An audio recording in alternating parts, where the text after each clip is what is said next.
خلي بالك من النقطة اللي هقولك عليها دي أوي. لو أنت بتتعلم إنجليزي ولسه مبتدئ في تعليم الإنجليزي، خلي بالك من النقطة دي أوي. نقطة مهمة جدا جدا وأنت بتتعلم إنجليش. وأنت بتتكلم اعرف أنت بتتكلم يعني صح ولا غلط. في ناس يعني يقولك أنا همشي ولا مشيت، أنا هشتري ولا اشتريت. اعرف بس أنت بتتكلم إزاي. هوضح لك النقطة دي، نقطة مهمة أوي. انا عبد لطفي وانت بتتفرج على كورس خليك تتكلم انجليزي في شهر، ودي الحلقة رقم 16. الاول قبل كل شيء بس ما تنساش تعمل لايك. يلا بسرعة اعمل لايك قبل ما تتفرج، يلا اعمل لايك. تمام تمام. خلي بالك في فرق كبير قوي اما تقول مثلا انا همشي دلوقتي، انا هذهب، انا بذهب، اللي هي جو واخدينها قبل كده جو I go to school، انا اروح للمدرسة. دي جو معناها يذهب دلوقتي. تمام. لكن لو قلت went، دي خلاص مشيت، ذهب. يعني واحد يقول لك مثلا انت كنت فين امبارح اللي هي واخدينها قبل كده يسر، دي هتقول له I go، انا رحت كذا كذا، ولا I went؟ ها، I went. ليه؟ لانك بتتكلم في حاجة خلاص عدت. يعني ما بتكون بتتكلم في حاجة خلاص عدت، انا اشتريت، انا ذهبت، انا لعبت، انا سافرت، ما تستخدمش الفعل الاولاني، تستخدم الفعل التاني بتاعه اللي هو في الماضي. ده فعل اسمه مضارع وده فعل ماضي. يعني جو يذهب، went ذهب. نفس القصة. واحد يقول لك مثلا هو انت اتغديت امبارح، كلت امبارح، هتقول له بقى I eat يعني انا باكل، ولا I ate؟ ها؟ I ate.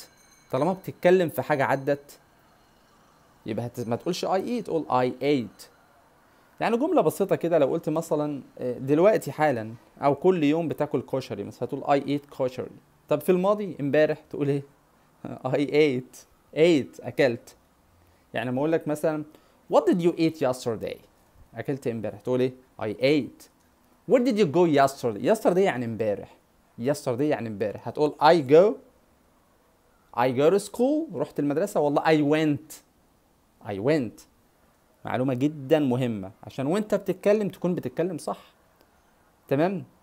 نفس القصة مثلا لو واحدة بتقول cook دي معناها يطبخ. تمام. دي في المضارع.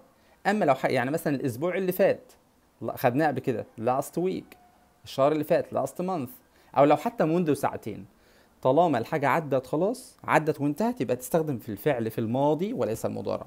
طب الماضي بتاع كوك معناها يطبخ. طب خلاص طبخ خلاص، تبقى ايه؟ cooked. فانت محتاج تحفظ الافعال دي. الفعل في الاول، الفعل الاولاني في المضارع، والفعل الماضي بتاعه، وكل الافعال هتلاقيها كده. كل الافعال هتلاقي نفس القصه دي.